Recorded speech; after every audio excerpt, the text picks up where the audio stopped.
नमस्कार दोस्तों, मैं दीपक शुक्ला आपका स्वागत करता हूं आपके अपने YouTube channel A to Z banking information पर। दोस्तों, आज के वीडियो में हम बात करेंगे, अगर आप अपने केसीसी यानी किसान क्रेडिट कार्ड के लोन की अदायगी नहीं कर पा रहे हैं, आपका लोन लगातार बढ़ता जा रहा है, आपकी आर्थिक स्थिति ठीक नहीं, आपकी आर्थिक स्थिति खराब है, बैंक आपको लगातार नोटिस भेज रहा है लोन की अदायगी के लिए, बैंक आपके ऊपर लगातार दबाव बना रहा है कि आप हमारे इस लोन को अदा कीजिए। उस स्थिति को लेकर के आप बहुत ज़्यादा परेशान हैं, आप बहुत ज़्यादा तनाव में रहते हैं कि किस तरह से हम अपने लोन की अदायगी करें, बैंक लगातार आपको नोटिस कर रहा है। तो दोस्तों, आपकी इस परेशानी का हल मैं इस वीडियो में लेकर के आया हूँ।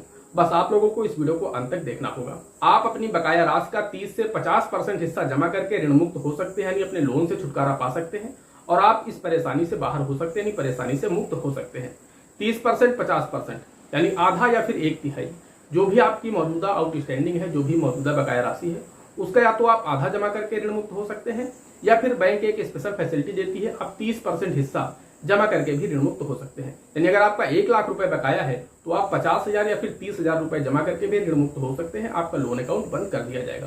दोस्तों, बैंकों में एक स्पेशल स्कीम होती है, मैं बात कर रहा हूँ बैंकों की लोन सेटलमेंट स्कीम की। जी हाँ, ये ज्यादातर बैंक के ग्राहकों को या फिर किसानों को पता ही नहीं है कि बैंकों में ऐसी भी कोई स्कीम है कि जिन ग्राहकों की आर्थिक स्थिति लोन लेने के बाद बहुत ज्यादा खराब हो जाती है, तो उन किसानों को इस स्कीम का लाभ दिया जाता है। तो जब किसान को इसकी जानकारी ही नहीं है तो किसान इसका बेनिफिट कैसे ले पाएगा। तो आज के इस वीडियो में मैं आप लोगों को इस पूरे विषय पर विस्तार से जानकारी देने वाला हूं कि अगर आपकी आर्थिक स्थिति खराब है, लोन लेने के बाद आप लोन की अदायगी नहीं कर पा रहे हैं, तो आप किस तरह से 1/3 हिस्सा जमा करके भी आप ऋण मुक्त हो सकते हैं, आपका लोन खाता बंद हो सकता है। बस आप लोगों से एक छोटी सी रिक्वेस्ट है, अगर अभी तक आपने हमारे इस channel A to Z banking information को सब्सक्राइब नहीं किया है तो प्लीज इसे सब्सक्राइब कर लीजिएगा, साथ ही साथ बेल आइकन को जरूर प्रेस कर लीजिएगा ताकि जैसे हम इस तरह का कोई भी दूसरा वीडियो अपलोड करें तो उसका नोटिफिकेशन आपको सबसे पहले मिले और आप हमारे उस वीडियो को देख करके लाभ प्राप्त कर सके। चलिए शुरू करते हैं। दोस्तों, बात करें सेटलमेंट स्कीम का लाभ किसान को कब, कैसे व किसे मिलता है, इस पर मैं आपको सबसे पहले पूरी जानकारी दे देता हूं। दोस्तों, इसके लिए सबसे पहली जो शर्त रखी गई है कि अगर किसी किसान को सेटलमेंट स्कीम का लाभ प्राप्त करना है तो उसके लिए सिर्फ एक ही शर्त है। शर्त यह है कि उस किसान का जो केसीसी लोन का खाता है वो एनपीए यानी नॉन परफॉर्मिंग एसेट्स होना चाहिए। जब तक किसान का केसीसी लोन खाता एनपीए नहीं होगा तब तक उसे सेटलमेंट स्कीम यानी समझौता का लाभ नहीं दिया जाएगा। जब उसका खाता एनपीए हो जाएगा तभी उसे इस स्कीम का लाभ दिया जा सकता है। दोस्तों, केसीसी लोन खाता केसीसी खाते में 3 साल तक जमा निकासी न करने पर एनपीए की कैटेगरी में चला जाता है, यानी नॉन परफॉर्मिंग एसेट्स बन जाता है। तो अगर कोई किसान 3 साल तक अपने केसीसी खाते में टर्नओवर नहीं करता है, रोल ओवर नहीं करता है, पूरा पैसा जमा करके दोबारा से विड्रॉल नहीं करता है, उस दशा में उसका जो केसीसी लोन खाता है वो एनपीए की कैटेगरी में चला जाता है। अब दोस्तों, एक उदाहरण देकर के समझते हैं कि मान लीजिए कोई एबीसी किसान है जिसने किसी भी देश के सरकारी बैंक से केसीसी लोन 2017 में ले रखा है और उसने 1 लाख रुपए का केसीसी लोन लिया है 2017 में। उसके बाद से आज तक यानी 2023 चल रहा है, अभी तक उसने अपने उस केसीसी खाते में दोबारा कभी भी पैसे जमा नहीं किए, अपने खाते का रोल ओवर नहीं कराया, टर्नओवर नहीं कराया। तो उस दशा में आपको पता है कि 17 में जब उसने लोन लिया तो उसके 3 साल में उसका जो केसीसी लोन खाता है वो एनपीए यानी नॉन परफॉर्मिंग एसेट्स हो चुका है। यानी 17 में लोन लिया तो उसने 18 में भी जमा नहीं किया, 19 में भी जमा नहीं किया, तो 19 के लास्ट तक उसका जो केसीसी खाता है वो एनपीए की कैटेगरी में चला गया। जब उसका केसीसी लोन खाता एनपीए की कैटेगरी में गया तो आप लोग मोटा मोटा अंदाज लगा सकते हैं कि जब उसका केसीसी लोन खाता एनपीए की कैटेगरी में गया यानी 3 साल बाद उसके खाते की जो मौजूदा आउटस्टैंडिंग होगी, जो मौजूदा बकाया राशि होगी, वो लगभग 1,30,000 से 35,000 रुपए होगी, क्योंकि पहले साल तो ब्याज दर केसीसी खाते का 7% रहा होगा। उसके बाद से लगातार उस खाते में ब्याज की जो दर रही 3 साल तक वो 10%, 10.5% रही। तो उस हिसाब से उस खाते का जो बैलेंस हो गया 2020 में वो लगभग 1,35,000, 1,40,000 रुपए हो गया। अब दोस्तों, क्या होता है कि जब से केसीसी खाता हो या फिर कोई भी अन्य लोन खाता हो, जैसे ही एनपीए होता है तो उसमें ब्याज जुड़ना बंद हो जाता है। ब्याज कैलकुलेट होता रहता है लेकिन उस खाते में ऐड नहीं होता है। तो 2020 से या फिर 2019 से उस खाते में अब ब्याज ऐड नहीं हो रहा है। उस खाते की मौजूदा बकाया राशि 1,35,000 या फिर 1,40,000 रुपए आज भी बनी हुई है और आज के 5 साल बाद भी देखेंगे तब भी उस खाते की जो मौजूदा बकाया राशि रहेगी वो इतनी ही रहेगी, ये नहीं बढ़ेगी, क्योंकि ब्याज अब इस खाते में ऐड होना बंद हो गया है। तो क्या होता है, अब मान लीजिए कि 2019 से या फिर 2020 से उसका खाता एनपीए है और उसके बाद 3 साल और हो चुके हैं, चूंकि 23 चल रहा है। तो इधर का अगर हम ब्याज दर की बात करें तो अब जो खाता एनपीए होने के बाद की जो ब्याज दर होती है वो 13.5% हो जाती है बढ़कर के। तो अब आप लोग मोटा मोटा 1,35,000 रुपए का 3 साल का 13.5% ब्याज की दर से अगर जोड़ेंगे तो लगभग ये आपका 50,000 रुपए और बन जाता है। यानी अगर आज की डेट में उस किसान को पूरा पैसा पे करना हो तो लगभग ये 1,85,000 से लेकर के 1,95,000 रुपए के बीच में बैलेंस बन रहा है, क्योंकि अभी 50,000 बैलेंस भी उसमें और ऐड होना है, और लगभग 1,40,000 उसका पहले से ही बैलेंस हो रहा है। तो 1,90,000 1,95,000 उसका बैलेंस हो चुका है इन 7 सालों में। तो अगर कोई किसान इस लोन का जमा नहीं कर पा रहा, उसकी आर्थिक स्थिति बहुत खराब हो चुकी है, तो बैंकों में मैंने आपको बताया कि एक समझौता स्कीम होती है, यानी एक सेटलमेंट स्कीम होती है ओटीएस, जिसके तहत किसान को राहत दी जाती है। वो 30% से लेकर के 50% या फिर 60% या 70% या 80% में समझौता कर सकता है। ये बैंक पर डिपेंड करता है और आपकी आर्थिक स्थिति पर भी डिपेंड करता है कि बैंक को दिखना चाहिए कि आपकी आर्थिक स्थिति वास्तव में खराब है, आप देना नहीं चाह रहे हैं या फिर दे नहीं पा रहे हैं। इन दो बातों में बड़ा फर्क है। तो बैंक ये देखता है कि क्या आप इस लोन को अदायगी कर पाने में सक्षम नहीं है।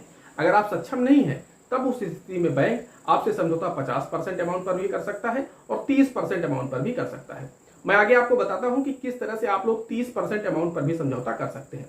पहले बात मैं कर लेता हूं कि किस तरह से आप सामान्य समझौता बैंक से कर सकते हैं। अब दोस्तों होता क्या है कि मान लीजिए आपका जो मौजूदा बकाया राशि आज के समय है वो है 1,90,000 रुपए।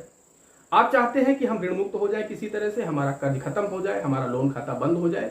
तो दोस्तों उसके लिए आप बैंक जाइए, बैंक में एक सेटलमेंट फॉर्म होता है, वो वहां से आप प्राप्त कर लीजिए और जो शाखा प्रबंधक हैं उनसे आप मिलिए, उनसे कहिए कि सर हमारी आर्थिक स्थिति बहुत खराब है, हम इस लोन का रिपेमेंट नहीं कर पा रहे हैं और हम अदायगी नहीं कर पाएंगे पूरे पैसे की, तो कृपया आप हमारे इस लोन का सेटलमेंट कर दीजिए, यानी समझौता कर लीजिए। हम समझौते में कुछ राशि आपको दे करके अपने इस लोन को बंद करना चाहते हैं।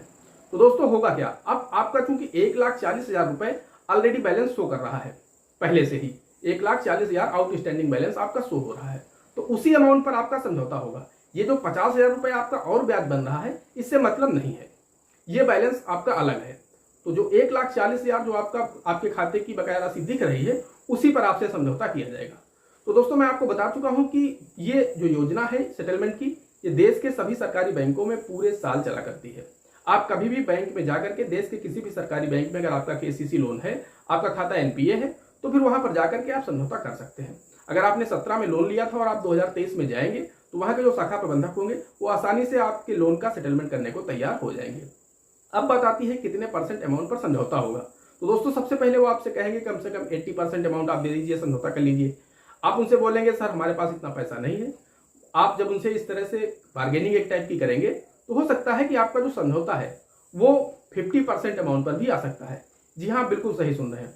अब मान लीजिए अगर 1,40,000 का आप 50% अमाउंट पर समझौता करेंगे, तो 70,000 रुपए ही आपको कुल जमा करने हैं। यानी आपने मूलधन भी आपको बैंक को नहीं देना है पूरा। आपने मूलधन 1 लाख रुपए निकाला था 2017 में, और उस पैसे का यूज आप 7 सालों से कर रहे हैं, और बैंक अगर आपसे 50% अमाउंट पर समझौता कर लेता है, तो फिर आपको कुल 70,000 रुपए देना होगा। या फिर अगर 60% पर करती है या 70% पर करती है, हो सकता है कि आपको उस बैंक के क्षेत्रीय कार्यालय तक भी जाना पड़े, क्योंकि वहां पर जो क्षेत्रीय प्रबंधक महोदय होते हैं उनसे जाकर के आप रिक्वेस्ट करेंगे, उनकी पावर ज्यादा होती है। क्योंकि ब्रांच मैनेजर की जो पावर होती है वो 80% के आसपास ही होती है, 75% या फिर 70% तक होती है।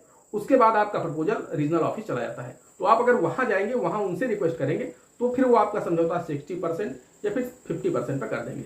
अगर आपका समझौता 60% या 65% पर भी हो जाता है, तो आपको कुल 70 से 80,000 रुपए ही देना है और आप ऋण मुक्त हो सकते हैं। दोस्तों अब बात कर लेते हैं कि 30% अमाउंट पर किस तरह से आप समझौता कर सकते हैं। तो दोस्तों उसके लिए हम आपको बताना चाहते हैं, जिस भी व्यक्ति ने केसीसी लोन लिया है, अगर उसकी डेथ हो जाती है, यानी जो भी बारोवर है उसकी डेथ हो चुकी है, उस दशा में उनके जो भी लीगल हेयर है, यानी जो भी कानूनी वारिस है, उनके जो बच्चे हैं या पत्नी है, वो लोग अगर बैंक जाएंगे और इसी तरह का केस होगा। अब मान लीजिए 17 में उन्होंने भी लोन लिया था 2023 तक, अब भी उन्होंने कोई पैसा जमा नहीं किया है और बीच में ही उनकी डेथ हो चुकी है, तो उस दशा में आप उनका डेथ सर्टिफिकेट बैंक को दे करके बता सकते हैं कि महोदय इन्होंने जो पैसा निकाला था, अब चूंकि उनकी डेथ हो चुकी है, तो हम लोग इनके इस पैसे को अदा करना चाहते हैं, लेकिन अगर आप समझौता कर लें तो हम यहाँ पर इस पैसे को अदा कर सकते हैं। तो उस दशा में वो जो बैंक होगा वो अपने हेड ऑफिस को या फिर जोनल ऑफिस को या फिर रीजनल ऑफिस को अपना पूछेंगे कि सर हम कितने अमाउंट पर कर सकते हैं। आप उनसे बता दीजिए कि सर हम जो भी मौजूदा बकाया राशि है इसका 30% पैसा जमा करके ही जमा कर सकते हैं। तो फिर दोस्तों आप लोग समझ सकते हैं कि 1,40,000 रुपए का अगर आपसे 30% अमाउंट पर समझौता हो जाता है, और होता है दोस्तों बैंकों में, ऐसा नहीं कि मैं आपको सिर्फ ये बता रहा हूँ, 30% अमाउंट पर लोगों के समझौते होते हैं। जिन केस में किसान की या ग्राहक की डेथ हो जाती है, उस दशा में उनके जो लीगल हेयर हैं 8 साल बाद, 7 साल बाद, 6 साल बाद बैंक आते हैं, तो बैंक सोचता है चलो जो पैसा मिल जाए वही अच्छा, क्योंकि ये तो डूब चुका है पैसा। तो बैंक ये सोचता है कि जो पैसा डूब रहा उसमें जो भी मिल जाए वो अच्छी बात है। तो इस तरह के केस में 30% अमाउंट पर भी बैंक आपसे समझौता कर सकता है, बस आपको उनको डेथ सर्टिफिकेट देना होगा। और अगर आपका समझौता 30% अमाउंट पर हो जाता है तो दोस्तों आप लोग आइडिया लगा सकते हैं कि 1,40,000 का 30% कितना होता है। यह आपका 40 से 50,000 रुपए के बीच में समझौता हो जाएगा। तो दोस्तों इस तरह से आप लोग बैंक में जाकर के समझौता कर सकते हैं और ऋण मुक्त हो सकते हैं। आप अपनी इस परेशानी को हटा सकते हैं। वैसे तो दोस्तों ये योजना सभी सरकारी बैंकों में साल भर चला करती है, लेकिन अगर इस समय आप बैंक जाएं और अगर आपको बैंक के शाखा प्रबंधक मना करते हैं, उसे मना नहीं करेंगे, लेकिन अगर किन्हीं कारणों से आपको मना करते हैं कि हम इस समय समझौता नहीं करेंगे, तो फिर 100% आप मार्च में जाइए। मार्च में आपका समझौता 100% हो जाएगा। तो दोस्तों इस तरह से आप लोग अपने लोन का सेटलमेंट करके ऋण मुक्त हो पाएंगे। दोस्तों आशा करते हैं जानकारी पसंद आई होगी। अगर जानकारी पसंद आई हो तो प्लीज वीडियो को एक लाइक करिएगा। साथ ही साथ चैनल पर नए हैं, चैनल पर पहली बार आए हैं तो चैनल को सब्सक्राइब जरूर करिएगा। दोस्तों आज के वीडियो में इतना ही। मिलते हैं अगले वीडियो में किसी अगले इंटरेस्टिंग टॉपिक के साथ। तब तक के लिए जय हिंद, जय भारत।